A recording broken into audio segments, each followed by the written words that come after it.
friends, my name is Anthony sir and you are welcome to our YouTube channel Muni education. यहाँ पर आपको हर एक Maharashtra state board के related कोई भी क्लास का आपको मटेरियल यहाँ पर मिल जाएगा। तो आप प्लीज चैनल सब्सक्राइब कीजिए और भी फ्रेंड्स है उसके साथ शेयर कीजिए। तो आइए हम आज का जो लेसन सीखने वाले, आज का पोएम हम सीखने वाले इनफैक्ट वो है class 10 English medium Kumar Bharati जो टेक्स्ट बुक है उन लोगों के लिए है। And the first poem that is where the mind is without fear. Okay, first poem है 1.1 जो हम लोग यहाँ पर सीखने के लिए जा रहे हैं। तो आइए हम देखेंगे क्या है where the mind is without fear. सबसे पहले we will learn the meaning of this headline. Okay, title जो है where the mind is without fear, ऐसी जगह where it is use for place, तो ऐसी जगह जहां पर मन में कोई डर नहीं है। मतलब पोएट यहाँ पर एक ऐसी एक्सपेक्टेशन उनकी दिखा रहे हैं, उनकी मन की इच्छा, उनकी डिजायर है, वो बता रहे हैं कि मुझे एक ऐसी जगह पर जाना है जहां पर मन में कोई डर नहीं है। और भी बहुत सारी बातें बताते हैं जो कि पोएम में है, तो हम लोग सीखेंगे। पर उसके पहले हमारे जो पोएट है उसके बारे में इंफॉर्मेशन जान लेते हैं। और ये बहुत जरूरी है कि रविंद्रनाथ टैगोर जो कि वर्ल्ड फेमस पोएट है और स्पेशली इंडिया में तो वो बहुत ही फेमस है and he was the first person who won Nobel prize also. तो उसके बारे में हम लोग ज्यादा सीखेंगे। इंडिया में नोबेल प्राइज जीतने वाले सबसे पहले थे। तो हम लोग देखेंगे रविंद्रनाथ टैगोर 1861 to 1941। ओके, ये टाइम है वो है जब हम लोग शायद नहीं थे। was the author of Gitanjali and profoundly sensitive, fresh and beautiful verse। Okay, एक गीतांजलि उन्होंने लिखा है। गीतांजलि एक पोएम का एक बुक है जो कि बहुत बड़ा है।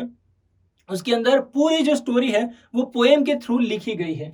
ठीक है, वो बहुत सेंसिटिव भी है क्योंकि वो वॉर के टाइम पे ज्यादातर, या वॉर के टाइम पे और गुलामी, जब हम लोग अंग्रेजों के अंडर थे तब वो लिखा गया था। And also it was fresh and beautiful verse में लिखा गया है। मतलब ये स्टोरी टाइप नहीं लिखा गया है, वो पोएम के फॉर्मेट, पूरा जो बुक है वो पोएम फॉर्मेट में लिखा गया है। He became the first non-European to win the Nobel Prize। Non European मतलब यूरोपियन लोगों को तो नोबेल प्राइज मिलता था, पर जब नॉन यूरोपियन की बात आती है तो उनमें से इंडिया में सबसे पहले वो राइटर थे जिनको नोबेल प्राइज मिला और उनके लिटरेचर के लिए इन द ईयर 1913। ओके, ये जो एक्चुअली ये इंफॉर्मेशन आपको एग्जाम में कोई भी पूछने वाला नहीं है, पर ये इंफॉर्मेशन होना बहुत जरूरी है, इसलिए हम लोग देख रहे हैं। The poem is, okay, poem का समरी यहाँ पर बताया है। The poem is one of his vastly red, ये बहुत सारे लोगों ने ये पढ़ी वाली पोएम है। एंड डिस्कस पोएम, सबसे ज्यादा लोग डिस्कस भी करते हैं। It was originally composed in Bengali language में इसको बनाया गया था। And later he himself translated into English, उन्होंने खुद ने ही ये पोएम को इंग्लिश में ट्रांसलेट किया है। This poem is from his Nobel prize winning anthology Gitanjali, मतलब ये जो पोएम है वो गीतांजलि जो बुक है उसका एक हिस्सा है। Tagore lived during the time when India was ruled by the British. और एक और बात हमको याद रखनी होती है ये पोएम सीखने के टाइम पे, कि वो माइंडसेट हमको प्रिपेयर करना पड़ेगा कि ये जो पोएम लिखी गई थी तब इंडिया जो था वो ब्रिटिश लोगों के अंडर थे, मतलब वो गुलामी में थे। अभी हम लोग करंट सिचुएशन में ये पोएम सीखने का प्रयत्न करेंगे तो उसका मीनिंग नहीं आएगा, पर वो टाइम पे कैसी परिस्थिति थी उसके रिलेटेड हमको पूरा पोएम सीखना पड़ेगा। फिर उसके बाद क्या हुआ, in this poem beside political freedom from the British, मतलब पॉलिटिकल फ्रीडम तो उन लोगों को चाहिए ही चाहिए ब्रिटिश लोगों से। Apart from that Tagore also appeal to God for social, educational and economical freedom for the people. Rabindranath Tagore को सोशल फ्रीडम भी चाहिए थी, एजुकेशनल फ्रीडम चाहिए थी एंड इकोनॉमिक फ्रीडम भी चाहिए थी। तो उन्होंने पोएम के फॉर्मेट में कैसे एक्सप्रेस किया है हम लोग पोएम में देखेंगे। Now let us see. We will read one line and then I will explain. Okay. Where the mind is without fear and the head is held high। एक ऐसी जगह जहां पर without fear, जहां पर डर बिल्कुल भी नहीं है। And number 2, head held high, मतलब एक रिस्पेक्ट भरी जिंदगी है जहां पर हम लोग सर उठा के जी सकते हैं, ऐसी एक जगह। वेयर नॉलेज इज फ्री, एक ऐसी जगह जहां पर नॉलेज, ज्ञान जो होना चाहिए वो सब लोगों को फ्री में मिल रहा है। ओके, तो क्या हो रहा है, हम लोग आज के समय में तो ज्ञान फ्री में मिलता है। गवर्नमेंट ने भी बहुत सारे प्रयत्न किए कि नॉलेज होता है वो फ्री में मिले, पर प्राइवेट स्कूल्स भी है जो लोग बहुत सारे पैसे चार्ज करते भी हैं। पर हम लोग देखते हैं कि वो टाइम के बारे में बात करते हैं तो जो देश को आज़ादी मिली थी उसके पहले जो था इंडिया में हमारी जो ट्रेडिशन की वजह से भी ऐसा हो सकता है कि जो नॉलेज था वो सिर्फ पर्टिकुलर कैटेगरी के ग्रुप के जो लोग होते उन्हीं लोगों को नॉलेज मिल रहा था। मतलब नॉलेज फ्री नहीं था, उसमें बहुत सारे डिस्क्रिमिनेशन होते थे, उसकी वजह से सभी लोगों को नॉलेज जैसा मिलना चाहिए था वैसा नहीं मिल रहा था। Where the world has not been broken up into fragments means pieces, छोटे छोटे टुकड़ों में पूरी जो दुनिया है वो जैसे कि बट गई। हम लोग देखते हैं पूरी जो दुनिया है उसको छोटे छोटे छोटे पीसेस में, जिसको हम लोग कंट्रीज बोलते हैं, फिर कंट्रीज भी डिवाइड होकर वो स्टेट्स बन गए हैं, स्टेट्स डिवाइड होकर डिस्ट्रिक्ट बन गए, डिस्ट्रिक्ट डिवाइड होकर फिर शहर बन गए, गांव बन गए हैं। मतलब बहुत सारे जो डिवीजन है वो बहुत सारे आ गए हैं। इसलिए तुमने एक्सपीरियंस किया होगा, नहीं किया होगा तो बहुत ही अच्छा है, क्योंकि हम लोग पुलिस के पास नहीं जाना चाहते। पर ये एग्जांपल लेना चाहता हूँ कि कभी कभार हम पुलिस के पास कोई कंप्लेन लेकर जाते हैं तो वो लोग क्या बोलते हैं, नहीं ये हमारे एरिया में नहीं आता, मतलब हम आपको कुछ हेल्प नहीं कर सकते, आप वो एरिया में जाओ। मतलब उन्होंने डिस्क्रिमिनेट करके रखा है, अपने आप को टुकड़ों में बांट के रखा है। और रविंद्रनाथ चाहते थे कि नहीं ऐसा नहीं होना चाहिए, हम लोगों को पूरी दुनिया को एक समझना चाहिए और हर एक के प्रॉब्लम को सॉल्व करना चाहिए। ओके, ऐसी उनकी इच्छा थी। और लोगों ने दुनिया को टुकड़ों में कैसे बांट के रखा है, by narrow domestic wall. Okay, यहाँ पर उसका मीनिंग बहुत अच्छे से एक्सप्लेन किया है। नैरो डोमेस्टिक वॉल्स मीन्स क्या हुआ है, वन सेकेंड, हाँ, division on the basis of religion, caste, class and colour. Narrow domestic wall, इसका वर्ड टू वर्ड मीनिंग होगा पतली दीवारों से हम लोग ने अपने आप को टुकड़ों में बांट के रखा है। पर वो इडियम है, इसलिए उसका मीनिंग हम लोगों को हिडन मीनिंग निकालना होगा। और उसका हिडन मीनिंग क्या कहता है, डिवीजन, भेदभाव हो गया। किसकी वजह से, रिलीजन, धर्म की वजह से, कास्ट, उनकी जाति की वजह से, क्लास, वो अपर क्लास है कि लोअर क्लास है, या तो फिर कलर, वो सफेद है, काला है कि वो ब्रिटिश है, वो कलर की वजह से, सोसाइटीज की वजह से उन लोगों के बीच में जो मतभेद आ गया है, उसकी वजह से पूरा जो दुनिया है, पूरी दुनिया है वो टुकड़ों में बट गई है। पर रविंद्रनाथ चाहते हैं कि मुझे ऐसी दुनिया नहीं चाहिए, नॉट बीन ब्रोकन, मतलब ऐसी जो टुकड़ों में बटी वाली दुनिया वैसी नहीं चाहिए। Next one, where words come out from the depth of truth. अभी ये हम लोगों को थोड़ा डीप में समझने की जरूरत है। रविंद्रनाथ बोल रहे हैं कि जो कुछ भी हम लोग बोलते हैं ना, हम लोग सच्चाई बोले, वैसे वाली दुनिया में मुझे रहना है। जबकि हम लोग देखते हैं कि दुनिया में झूठ इतना फैल गया है कि हम लोगों को हर एक चीज में हम लोगों को झूठ बोलना पड़ता है। और स्पेशली वो टाइम पे भी जब वो लोग ब्रिटिश लोग के अंदर थे, तो वो टाइम पे भी झूठ बोलना पड़ता था, मतलब मजबूरी में भी बोलना पड़ता था, वो भी दूसरों को हेल्प करने के लिए। हाँ, वहां पर झूठ बोलना पड़ रहा था। और ऐसा समझा जाता है कि झूठ को अगर तुम बार बार बोलते हो तो वो तुम्हें सच लगने लगता है। तो वो एक टाइम पे सिचुएशन ऐसी हो गई थी कि अगर हम लोग ये झूठ बोलते रहेंगे तो हमारे लोगों का फायदा होगा, या तो हमारी जो कम्युनिटी है उनको फायदा होगा, इसलिए ऐसा ही बोलते रहो। और फिर वो ट्रेडिशन चलती जाती। फिर दूसरी एक बात बताना चाहता हूँ। इंग्लिश में ऐसी कहावत है कि हाफ ट्रूथ इज अ लाई, मतलब आधा जो सच है वो झूठ के समान है। ठीक है, पर हम लोग क्या करते हैं, अरे मैंने थोड़ा ही झूठ बोला है ना, थोड़ा ही, पर वो जो कंटिन्यू हो जाता है तो वो एक प्रकार का कीड़ा है जो तुम्हारे पूरे सिस्टम को खराब कर देता है। इसलिए रविंद्रनाथ टैगोर ने क्या कहा है कि मुझे ऐसे वर्ल्ड में रहना है जहां पर सच बोलने की आदत हो लोगों को, मतलब वो सच बोले, दिल से बोले, और जो कुछ भी बोलना है छुपाने की जरूरत नहीं है। ज्यादातर लोग छुपाते हैं। और हम लोग देखते हैं किसी के घर पे विजिट करने जाते हैं, उनके प्रॉब्लम सुनने के लिए जाते हैं, और फिर उनको पहले पूछते हैं सब कुछ कैसा है, क्या चल रहा है, सब कुछ अच्छा है, कुछ भी नहीं है, कुछ भी नहीं बताएंगे। फिर हम लोग बैठेंगे आधा घंटा, चाय बाय पियेंगे, फिर 1 घंटा हो गया, फिर उसके बाद हम लोग बात, मतलब इंफॉर्मेशन निकालने का प्रयत्न करेंगे, तो 1 घंटे के बाद फिर बताने का, एक्चुअली मुझे आपको एक बात बतानी थी, हमारे घर में बहुत प्रॉब्लम हो रहा है, हमारे जीवन में ये है, हमारे जीवन, मतलब 1 घंटे के बाद तुम बता रहे हो, तो पहला 1 घंटे क्यों नहीं बताया तुमने? क्यों? क्योंकि हमारा सिस्टम ही ऐसा हो गया है कि हम लोग झूठ पहले बोलते, फिर उसके बाद सब कुछ ठीक होने के, नहीं, सब कुछ ठीक नहीं होने के बावजूद भी हम लोग बोलते हैं everything is fine, everything is okay. पर वो जो सिस्टम है ना, वो नहीं होना चाहिए। एक्चुअली हम लोग अपने जो दुख है वो एक्सप्रेस कर पाए, और वो जो झूठ की दुनिया है उससे दूर रह पाए, वैसे वर्ल्ड में रविंद्रनाथ टैगोर रहना चाहते थे।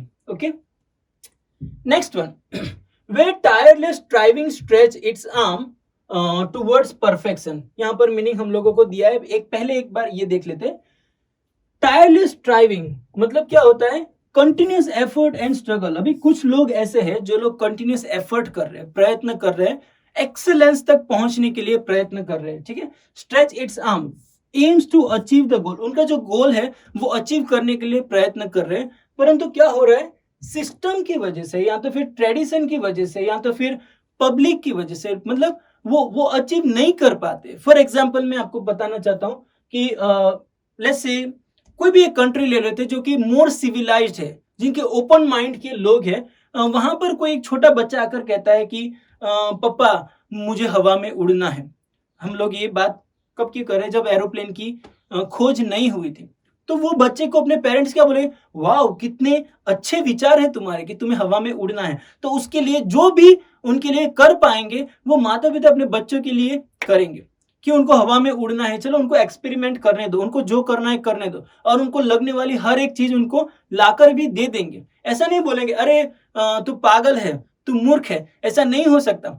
जबकि हमारी सोसाइटी में हम लोग, अभी की बात नहीं कर रहा हूं क्योंकि अभी सिचुएशन चेंज हो गई है, पर हम लोग कुछ साल पहले चले जाते हैं। वो टाइम पे अगर 100 साल की बात करें, 100 साल पहले अगर कोई बच्चा ऐसा बोला होगा अपनी मम्मी को या तो पापा कि पापा मुझे हवा में उड़ना है, तो अपने मम्मी पापा क्या बोलेंगे, हवा में उड़ना है इधर आ, फिर उसको बहुत मार पड़ेगी और फिर उसको कुछ भी नहीं होगा। मतलब उनके जो मन के जो विचार है, उनके अंदर कुछ एम्बिशन आई है, ठीक है, उनको परफेक्शन की ओर जाना है और उनको कुछ तो करना है, कुछ नया करना है, पर उनकी जो सोसाइटी है, लोग हैं और जो जो रिसोर्सेस अवेलेबल है वो उनको अलाउ ही नहीं करेगा कि वो कर पाए। ओके, तो इसीलिए रविंद्रनाथ क्या कहते हैं कि मैं एक ऐसी सोसाइटी में रहना चाहता हूं जहां पर लोग मेहनत करके अपना गोल अचीव करने का प्रयत्न कर रहे और लोग परफेक्शन की ओर पहुंच रहे और उनको सपोर्ट कर रहे हम लोग, ऐसा नहीं कि उनको नीचे गिरा रहे। Okay, next, where the clear stream of reason has not lost its way। Okay, मतलब सोचने की जो क्रिया है, मतलब सोचने की जो कला है और सोचने की जो आजादी है, वहां पर कोई भी रुकावट नहीं होनी चाहिए। रीजनिंग मतलब तर्क वितर्क, लोग तर्क वितर्क करते हैं, सोचते हैं, उसमें से कुछ नया इन्वेंशन बाहर आता है, उसके लिए भी कोई भी रुकावट नहीं होनी चाहिए। ऐसी सोसाइटी में मुझे रहना है जहां पर कोई नए विचार के साथ, नए इनोवेशन, क्रिएटिव आइडिया के साथ जब आता है तो उसके विचारों को बढ़ावा दिया जाए, वैसे सोसाइटी में मुझे रहना है। ओके, रविंद्रनाथ टैगोर ने एक्चुअली 60-70 साल पहले ही, नहीं कितना बोलेंगे, हाँ ऑलमोस्ट 80-90 ईयर्स पहले ही ये सोच के रखा था कि वर्ल्ड में मुझे क्या चाहिए, और 100 साल के बाद भी आज वही सिचुएशन है जहां पर हम लोग ये ट्राई कर रहे हैं कि परफेक्शन की ओर पहुंचे, पर कहीं ना कहीं जो रिसोर्सेस है या तो कुछ ना प्रॉब्लम की वजह से हम लोग वहां पर नहीं पहुंच पा रहे। पर ऐसा भी नहीं कि सब लोग नहीं कर पा रहे, कुछ लोग कर पा रहे। अगर तुम लोग मेहनत करोगे तो तुम लोग भी परफेक्शन, एक्सेलेंसी की ओर पहुंच सकते हो।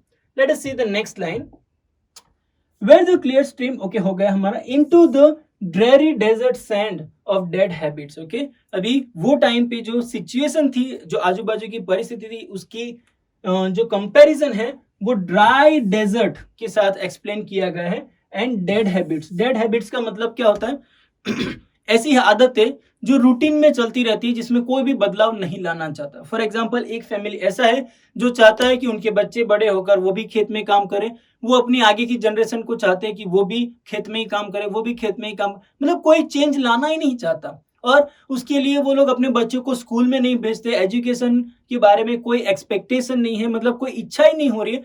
तो उसका मतलब उनकी जो हैबिट्स है वो एक प्रकार से मर गई है, उनकी एम्बिशन वो सब मर गया, मतलब उनको ऐसा लगता है बस यही लाइफ है और यही करते रहना।